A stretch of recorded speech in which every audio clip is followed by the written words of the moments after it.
Welcome to the Bible and Theology Matters podcast, where we discuss all things Bible and theology. Because it matters. What you really believe determines how you really behave.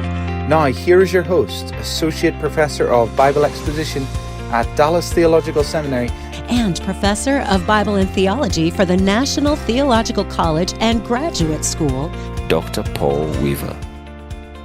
Welcome back to the Bible and Theology Matters podcast. I'm your host, Paul Weaver, and on today's program, we are continuing a three-part podcast series on all things Israel. We're discussing Israel's past, Israel's present, and Israel's future. If you missed the last podcast, I'd encourage you to go back and listen to it first, as today's episode will build upon the conversation that took place in the last episode. And to continue our discussion on all things Israel, I'm pleased to welcome Professor Christopher Katulka back to the podcast. Professor Katulka is on staff with the Friends of Israel Gospel Ministry, where he serves as the Assistant Director of North American Ministries. He is the radio host for the Friends of Israel Today radio program, which is also released in a podcast format. He is a writer for Israel My Glory magazine. He is also an adjunct professor for the Word of Life Bible Institute. Professor Katulka has a Bachelor of Science from Cairn University and a Master of Theology from Dallas Theological Seminary with an emphasis in Old Testament studies. He's also the author of a recently released book entitled Israel Always, which is the focus of our discussion for this podcast series.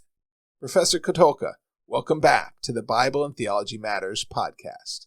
Next, I'd like for us to discuss the regathering of the Jewish people to Israel. And as you mentioned, there's always been Jewish people in Israel, but the regathering of a large segment of Jewish descent, people from Jewish descent to Israel, and the establishment of the modern nation of Israel, which I remind our listeners only occurred about 75 years ago. So this is within the lifetime of some of our listeners. Some can still remember that remarkable event. But first, we must discuss a man by the name of Theodor Herzl. Herzl, Chris, as you know, was born in Budapest, Hungary. That's the right pronunciation, Budapest. When I was serving as a missionary and professor at the Word of Life Bible Institute in Hungary, I taught a course on world religions, and every year I would take our students to the Jewish synagogue in Budapest, which was, I'm not sure if it was second largest standing room or second largest sitting room. They distinguished between the two, but it was the second largest synagogue on one of those standards in the world. And we'd always meet with a Jewish rabbi and then have the students ask him questions. And then we'd go to the Holocaust Museum situated right next to the Jewish synagogue. And that Holocaust Museum was built on top of the childhood home of Theodor Herzl. Chris, tell us about Zionism and Theodor Herzl and how they're related. That's actually fascinating. I didn't realize there was a synagogue built over his home. That's interesting. That's a place I want to go. It's on my bucket list to see where he grew up. But Theodor Herzl is the founder of modern Zionism. Zionism is a biblical concept. The fact that Jewish people, because of that promise that goes back to Abraham, deserve to be in the land. It's the land that God promised them. And so that's always been around. Jewish people have been praying a phrase at the end of holidays like Passover and Yom Kippur next year in Jerusalem for centuries. But it isn't until the end of the 1800s that a man takes all of those prayers and hopes that the Jewish people have as they're living scattered throughout the world and actually turns it into a political movement called Zionism, basically modern Zionism. Theodor Herzl's the most interesting guy. Theodor Herzl grew up loving the German culture. He actually wasn't it's funny that there's a synagogue built on his house because he wasn't a religious guy at all, not even close. He actually was a journalist in Vienna, and they sent him on a mission in the late 1800s to go watch a case in France that was taking place called the Dreyfus Affair. And so he went there to go report on a general, Alfred Dreyfus, who was being tried on treason. Dreyfus was a Jewish man. And so you have to imagine, here is Theodor Herzl. He loves the German society. He loves secularism, probably. He loves all of that. He's Jewish, but he's not religious. He's assimilated. And he actually had a philosophy. His philosophy was Jewish people wouldn't be persecuted if they would just act like the world. That's what he thought. If we just dropped this, kippah wearing, kosher keeping, and we just became like everyone else, they wouldn't bug us at all. Okay. So he goes to do this Dreyfus trial, And here's a Jewish guy. He's a general in the French army, and he's wearing the regalia of a French general. He's assimilated into the culture of the French people so much that he's protecting them as a general in the army. And yet he was tried falsely because he was Jewish. Everybody sees it. And there is Theodor Herzl standing outside going, wait a minute. This guy is everything the French people could possibly want. Yeah, he's Jewish, but he's not religious. He's not keeping all these laws. He's assimilated, and they still are accusing him falsely of treason because he's Jewish. And then he's going outside and he's seeing French people saying, kill the Jews, death to the Jews. And that's when Theodor Herzl, even 50 years before the Holocaust, said, we have to get out of Europe. We've got to get out. Jewish people, we need our own land. We need our own government. No one's going to protect. And Theodor Herzl says, we need to do something. So he actually convenes what's called the first Zionist conference of Jewish people from all around the world, and a few Christians as well, who believed that the Jewish people need their own homeland. He begins that process. And it's very interesting because after the very first Congress that met, the first Zionist Congress in, I believe it's 1897. I'll have to double check that. After it meets, he stands there in Basel, Switzerland, and he writes in his journal, actually, people won't believe me if I say that there'll be a Jewish state in 5 years, but certainly 50 years there will be. Well, if you actually count from 1897 to 1947, it was 50 years, almost to the date, that the UN gave permission for the Jewish people to establish a homeland in 1947. But Theodor Herzl died just a few years after his endeavors. He never made it to the Holy Land to live there. He never saw Israel become a nation. He was very young, I think only in his 40s. Herzl is everywhere in Israel. You'll see his face in the Knesset staring down at the legislative body. You'll see his face staring down at the Independence Hall where the Jewish people declared their independence. You'll drive down Herzl Street in every single town of Israel. There's a Herzl Street. There's a town called Herzliya, which is named after Theodor Herzl. There's even the equivalent of the Arlington National Cemetery is Mount Herzl, where presidents and prime ministers and generals and Israel's leading officials are buried. He's become iconic because of what he did. He took the hopes and prayers of the Jewish people and put feet to them to help create and establish Jewish homeland. He wanted the permission of the world, and the world 50 years later would give it to him. Very interesting. And not only is Theodor Herzl all over the world, he's in your studio. He's looking over your shoulder as we record this podcast right now. He has a picture of Theodor Herzl on his right shoulder. He's got a good beard. He's got a good beard, Theodor Herzl. Yes, you're trying to emulate that, I see. That's right. He is not a believer in Yahweh, nor was he a believer in the Messiah, but God used him to help lead this movement. So God can use even unbelievers to bring about his plans for the future. And of course, we see that in the book of Daniel through the various empires as well.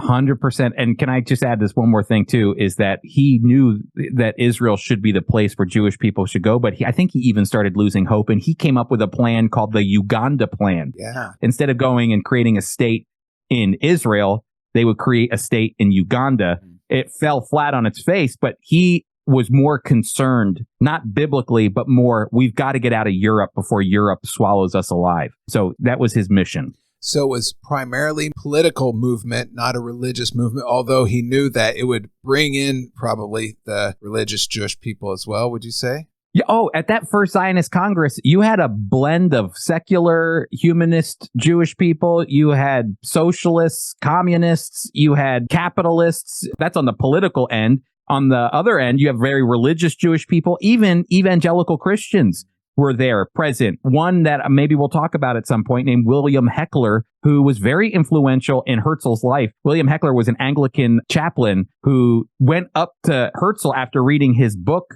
Der Judenstaat, which means the Jewish state. And he went up to him and said, I believe everything you're saying. I want to let you know something. This isn't just a political mission you're on. He said, this is a biblical mission you're on.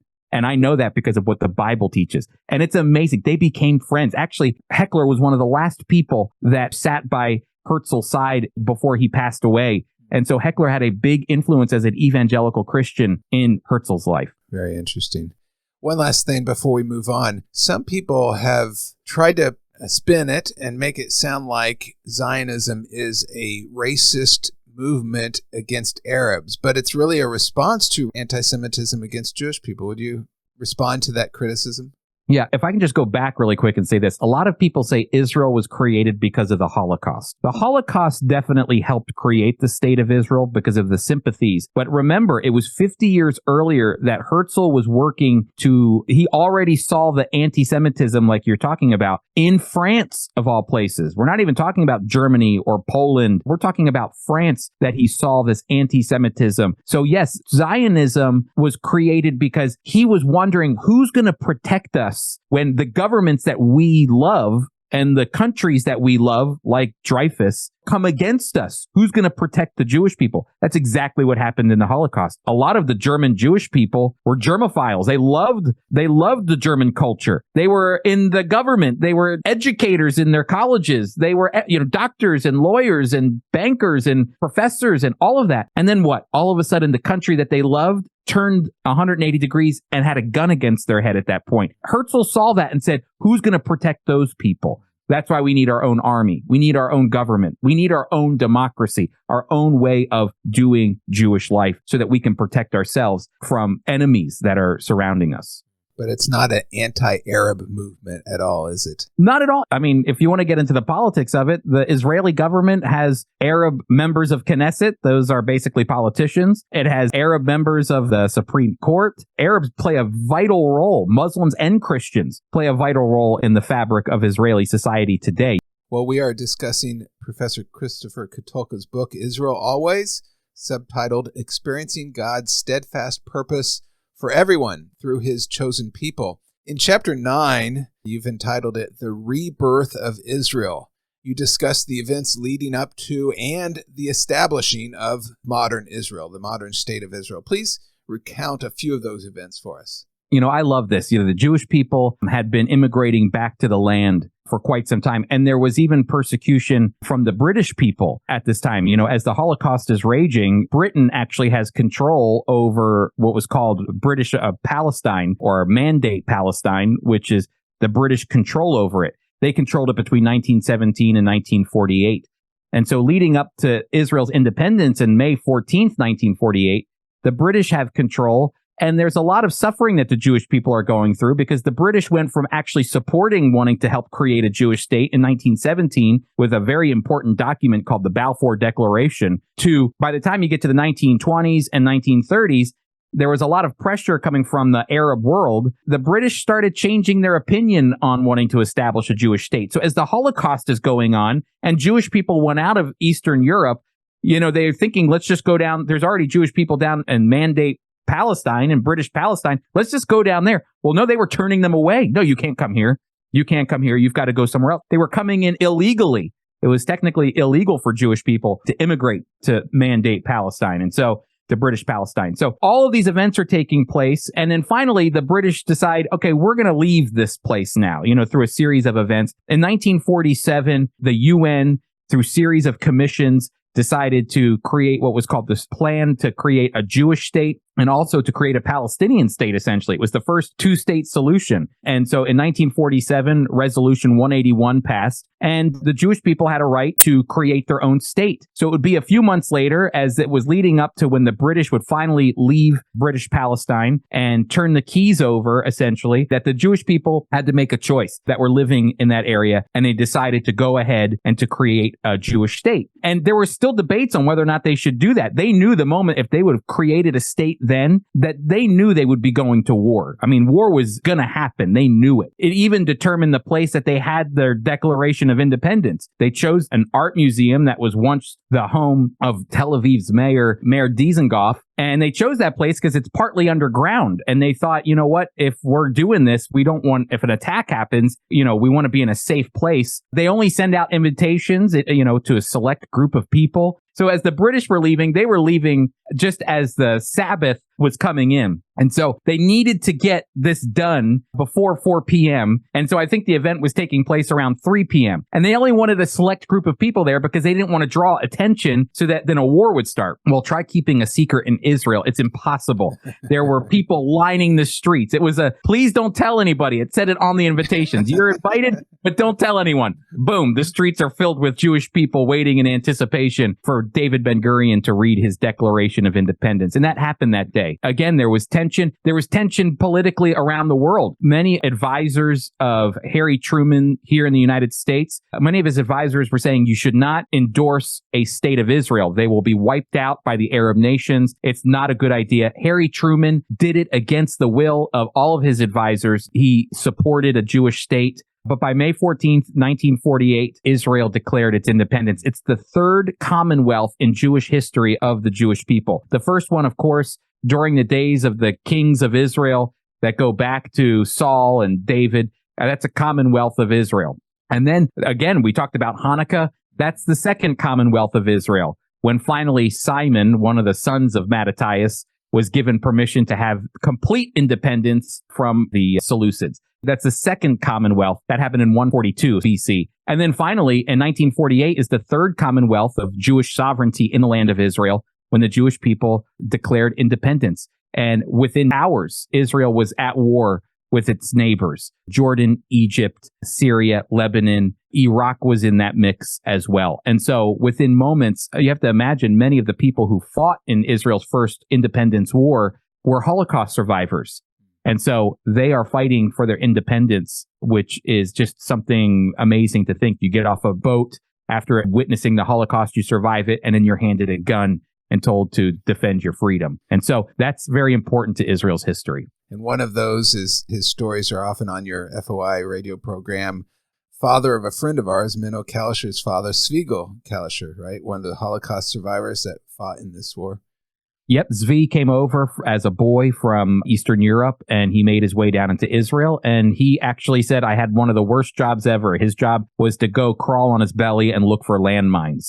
And so, but it was very fascinating world then in Israel. Israel was able to defend itself with very little resources and to show the world that they are there to stay. And that only, like you said, Paul, that only happened, we're talking about 75 years ago. We're not talking about something that happened thousands of years ago or 500 years ago. This is just 75 years ago. 6 million Jewish people were murdered by Hitler, and then the Jewish state resurrects, if you will, in 1948 to defend itself against armies that want to see it pushed into the sea. And of course, Zvi came to faith in Christ and became an outspoken proclaimer of the good news of the Messiah to the Jewish people. Yep, for the Friends of Israel. Harry Truman, do you think any Christian beliefs led him to support that decision?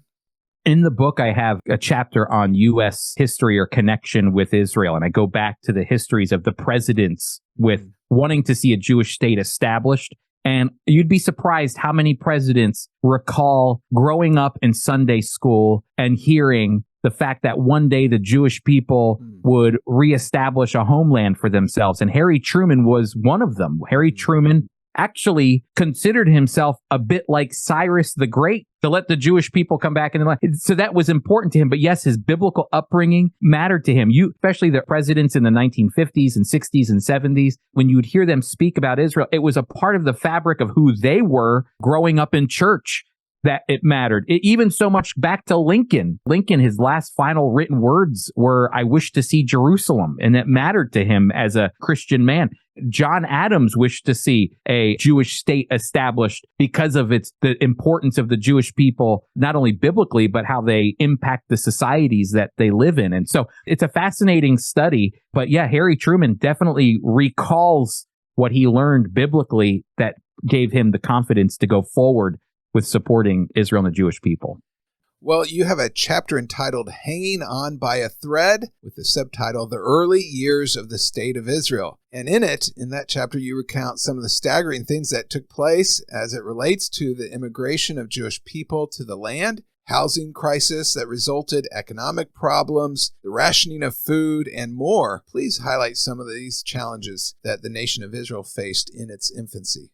We are dealing with an immigration issue right now that we talk about politically, but you have to imagine the Jewish state, once Israel became a nation, even as the war is going on, there are hundreds of thousands of Jewish people that are immigrating into this new place that's a Jewish state. And how do you keep up with this? The infrastructure was not there. When we talk about infrastructure, you talk about housing. There wasn't enough housing. They lived in tent cities. In fact, it was Zvi Cohen, when he immigrated over, he moved to a tent city. It's fascinating because parents would actually send their kids out to steal, not for the benefit of the family. Of course, they might need food.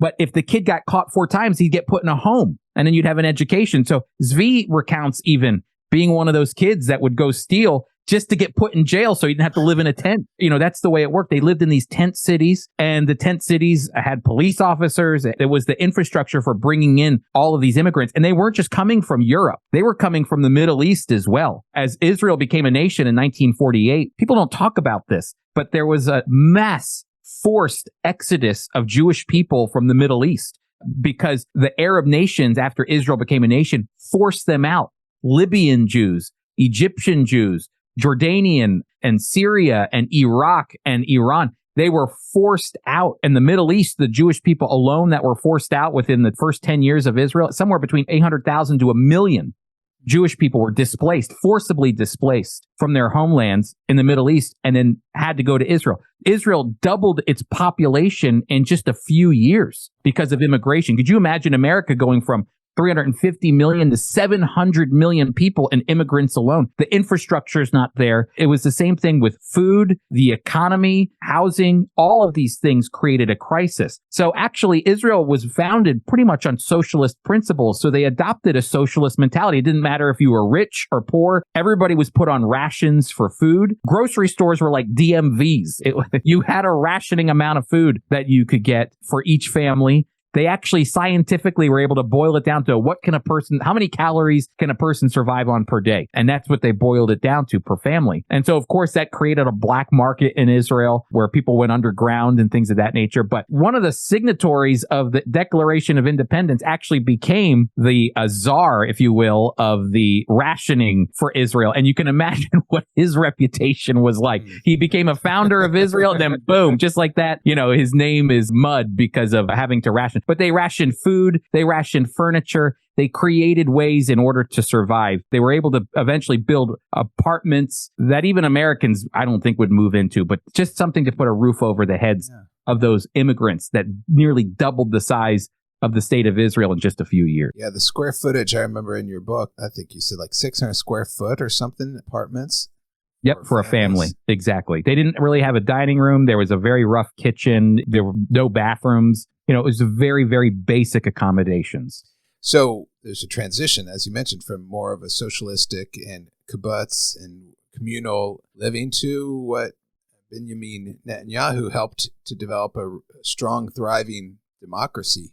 So there was a transition from more of a communal sharing to that of a democracy, and that's what we think of today as a democracy, the only democracy in the Middle East. Yeah, I would argue it's always been a democracy, but it embraced socialism. And you have to imagine a lot of those people that were immigrating from Eastern Europe they come from the Soviet background. So they're bringing that. Some of them were communists, some of them socialists. Israel has done a complete 180 when it comes to how they deal with the free markets, how they deal with things of that nature. And definitely Benjamin Netanyahu played a huge, huge role in that. That's in the 1990s, early 2000s, the change happened. Well, even though the nation of Israel was officially recognized, we talked about 1948, this very important date, there were many who did not think that they would be able to survive, as you alluded to, even Truman's advisors. After all, they were surrounded by 5 Arab nations devoted to Islam, and most of which also committed to the destruction of Israel. There were several military conflicts that looked very bleak for the nation of Israel. Let's talk about a few of those. The War of Independence, the Six-Day War, and the Yom Kippur War. First of all, tell us about the events leading up to and involving the War of Independence. We talked about this when Israel became a nation, that there was already tension between the Arab world and the Jewish people being there. That created the tension that was already there. The Arab world saw what was going on, especially when in 1947, the UN established the partition plan Israel said yes. They were promised a lot of land by the British in 1917. And then by the time 1947 rolls around, it's just a sliver of land. Israel says yes. But the Arab world speaks on behalf of the Palestinian people living there, the Arab people living in that area, and says, no, we don't want that. In fact, they knew war was coming. That was the events leading up to 1948. I actually document in the book a very important place that I think people should visit when they go to the Holy Land. And that's a place called the Ayalon Institute, because it's a place that the Jewish people, before Israel declared itself a nation, manufactured millions of bullets underground right under the noses of the British. It was illegal to have firearms and to have bullets when the British controlled British Palestine. They knew war was coming. They were able to purchase guns, but they weren't able to get the bullets. So they had to create the bullets. And they did this under the noses of the Jewish people. They weren't Israelis yet, but of the Jewish people. It was a select group of people. They did it underground in a kibbutz. You can actually tour that facility today, where millions and millions of bullets were manufactured leading up to the War of Independence by a select group of young Jewish people, Jewish pioneers that had immigrated there. It's fascinating because if they didn't make those bullets, Israel might have lost the war. They didn't have ammunition. And so you can see how they made it when you go on one of our tours, especially with the Friends of Israel. We always try to make it a purpose to stop by the Ayalon Institute to give you an idea of the pressures that were there leading up to the Independence War. So that's, the 1930s and 1940s building all that tension that would eventually give way to the war in 1948 and 1940. So they're being handcuffed from protecting themselves. No bullets. They were trying to prevent tension between the Arabs and the Jewish people. There were already massacres that were taking place. There was already fighting going on. And the British are the ones in the middle of it. They don't want to be in the middle of it. This was all the work of the provisional government that was of the Jewish people that was centered in Tel Aviv at that time, that wanted to make sure they had the weapons when that time came for them to fight for their independence. The Six-Day War. Many of our listeners may have heard of the Six-Day War, but really don't know what all that entailed. Would you tell us about that? Yeah, there was a lot of pressure leading up to the Six-Day War on the Jewish people and on Israel, because the Arab world didn't stop. Now that Israel became a nation and were able to defend themselves, it actually only provoked the Arab world even more, because they realized, now we know who our enemy is, to fight them. There was a meeting that took place in Morocco, actually, of all the Arab nations and their leaders to talk about how they would ultimately, go to war with Israel. The Arab leaders in Egypt were already saying our intentions are to push Israel into the sea. And they were speaking out loud. It wasn't anything that was being kept under the table. They were very vocal about the fact that they did not like Israel. And so they saw it coming. They saw the writing on the wall. Egypt actually started stationing tanks and military along the border of Sinai and Israel. The Jordanians were moving. All the pieces were coming into place. They had to make a choice. Their army is called the Israel Defense Forces. So they rarely go on the offensive. They're always on the defensive. But this time for 1967 in the Six-Day War, they saw the writing on the wall and they decided to go on the offensive. And so they struck Egypt first, which started the war, but they were already lined up for it. So that started the war within just 6 days. Israel had completely turned the tables on all of these countries. In Egypt, they took the Gaza Strip. Part of Egypt was destroying basically the Air Force, right? Bombing within the first few days. Yeah, within the first few days, it destroyed the Air Force. That's what they took the initiative by completely wiping out. Kind of did a night raid, an early morning raid. The Israelis did on the Egyptians and destroyed pretty much the entire, leveled their Air Force. Israel ends up taking Gaza and the Sinai Peninsula, which is huge.